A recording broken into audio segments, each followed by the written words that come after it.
Oh, oh, log in, collect, click, item has been sent. What do I get today? Oh, 200,000 gold. I'll take it. Hey, what is up guys? Guitar Rock here, welcome back to another Brown Dust video. Alright, so patch notes. We are off into after the maintenance, so let's see what do we actually have. So besides this new event, there's this old one still. Oh yeah, there's this evil castle. Make sure to do it. I might do it later. Dragon Bomb Charcoal costume update. Alright, so Children of Darkness, basically we are having the new mercenaries introduced. Ludia Eindolin and Naius.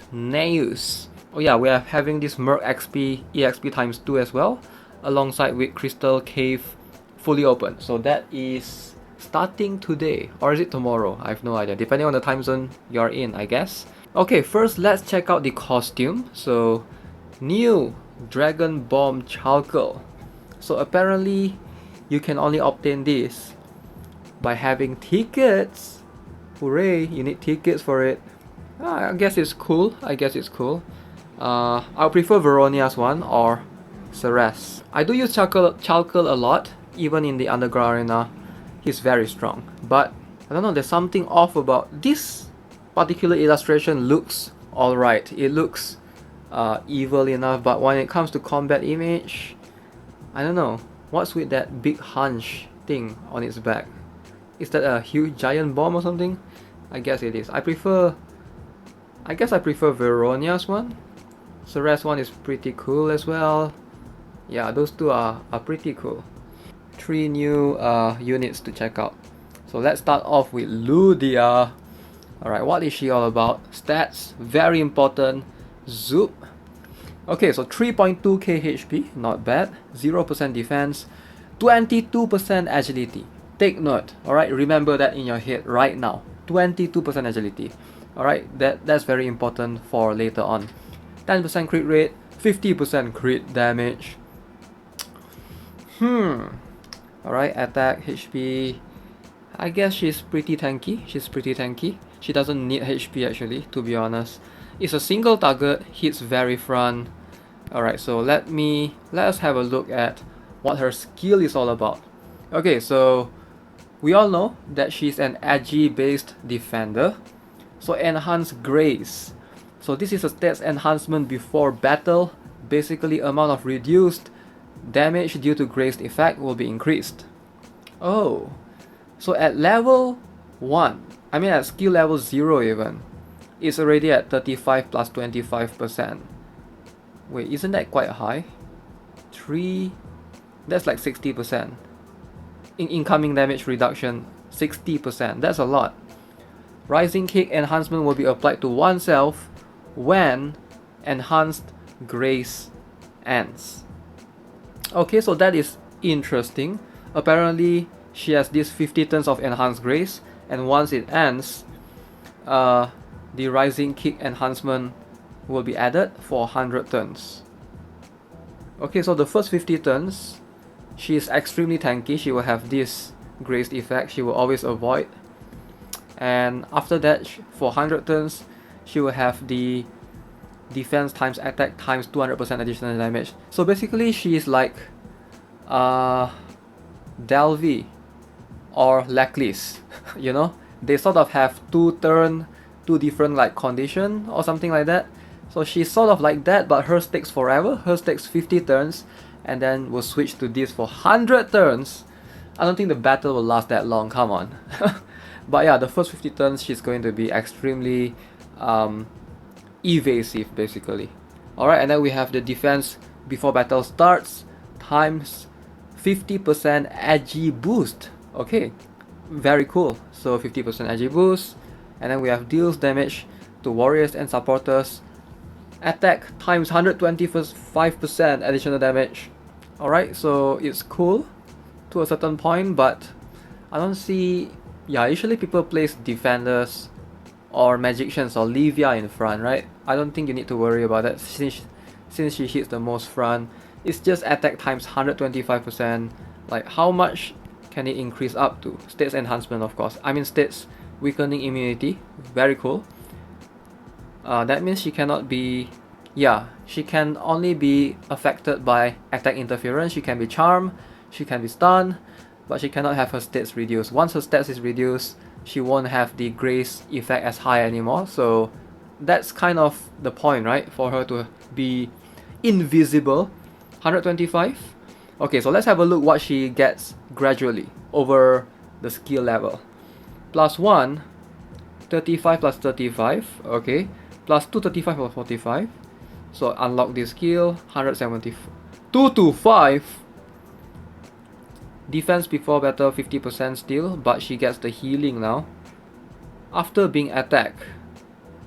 So instant heal after being attacked. Very cool, why not, right? 35 plus 55. 35 plus 65. Isn't that 100% already? Yeah, 100%. So at plus 9 is where she shines. Okay, so she doesn't need plus 10. Of course, at plus 10 she hits at attack times 300%, which is insane. But at the same time, you don't really boost her attack, you know? There's no way you give her attack runes. She needs shield runes. Alright, so basically that's how her skill works. It is explained right here. I don't think I will go too deep into this. I do not want to make a long analysis video. Maybe I'll make a separate video. If you guys want me to explain in detail how her skill actually works, let me know in the comments below. I would love to. I don't want to make this like a 30 minutes video. I actually need like solid 15 minutes to explain if you guys don't understand how Edgy works, you know. Okay, so leave a comment below, leave a like, let me know, you know. Alright, so moving on next, we have Naius. Okay, so Naius is a very unique magician. Okay, so looking at her stats, pretty good, pretty good. Very high attack and HP actually. Wow. 50% Edgy. Wow. Okay, so what is she all about though? She has this skill, applies claw bomb to the enemy who attacks. So basically it's stigma, similar to Seer. Whenever opponent hits Seer, there's a stigma, there's a black mark thing on top of her head.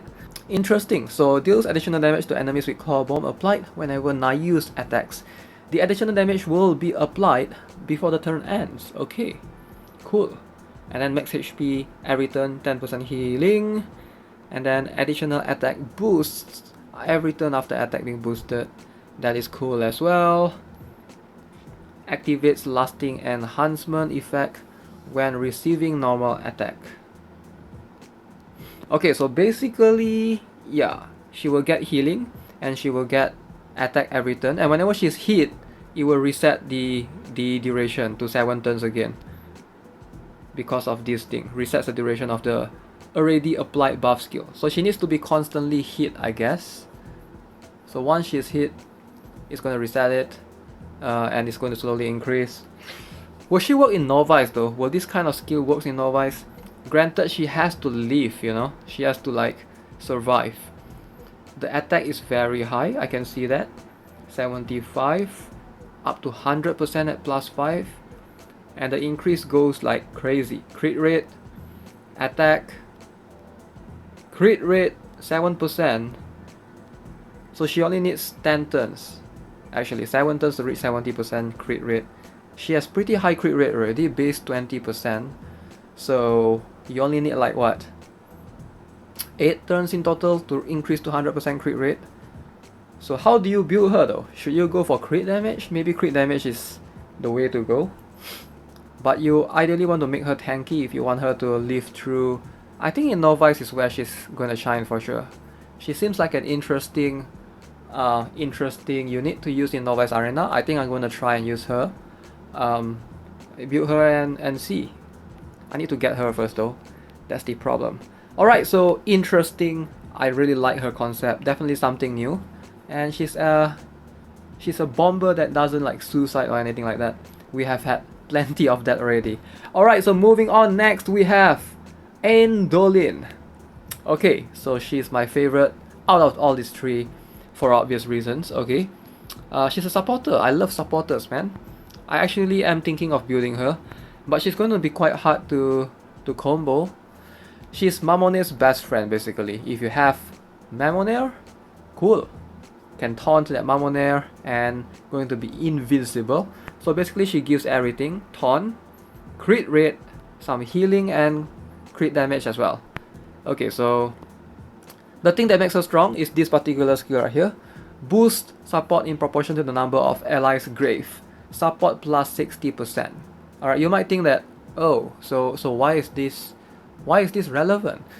This is relevant because imagine everyone in your battlefield died and she's the last one to live. And imagine there's only one Eindolin and one Mamonair left. That Mamonair is going to get an insane amount of crit rate, crit damage, and attack, and healing as well, not to mention.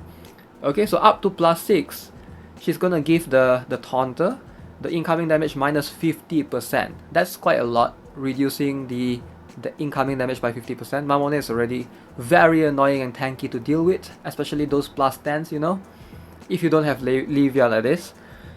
So yeah, 10 turns taunt with a 50% reduced incoming damage. So this taunt is only applied to the main target, and the side target is the one on the other 4 will receive all of this: crit damage, healing, and support. Notice that the healing are based off her max HP. So I do think that it's better to go for 2 vital runes on her as opposed to fatal and rage to crit the healing. All the way to plus 9, you get the taunt does not change. You get 50% crit damage, 20% attack, and of course 30% crit rate. 30% is a lot of crit rate. That's a lot of crit rate. Yeah, I guess she's a decent combo with Venaka because Venaka doesn't give crit rate. You know, if you want to have crit rate, you sort of need something like an Eindolin. Maybe a good combo with Laura as well, because Laura does not provide crit rate as well. She only provides attack and crit damage. So yeah, something to consider depending on the supporters that you have. But she's an interesting one. I am very interested to build her. Support plus 60%. This is it just doesn't matter who you have on the battlefield left. That last person standing right there is going to be so tanky, so annoying. Mamonair is just like perfect for her. Alright, besides Mamonair, maybe Cecilia. A lot of people think that Aaron could work.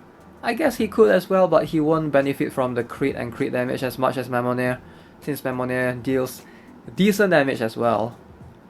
Yeah, I can't think of any other combo that could honestly work with her besides maybe maybe Mamo, maybe Lucius. That's the only 2 that I can think of. So yeah, so if you guys can think of anyone else who could possibly be a good pair with Eindolin, let me know in the comments below. Alright guys, this is a quick analysis. So as always, I'm going to be back with explaining Ludia's in-depth skills, back with explaining how Ludia's skill actually works, you know, more in-depth. So hopefully you guys stay tuned for that video. As always, if you haven't already, subscribe, give this video a like, and I'll see you guys in the next one. Have a nice day. Goodbye.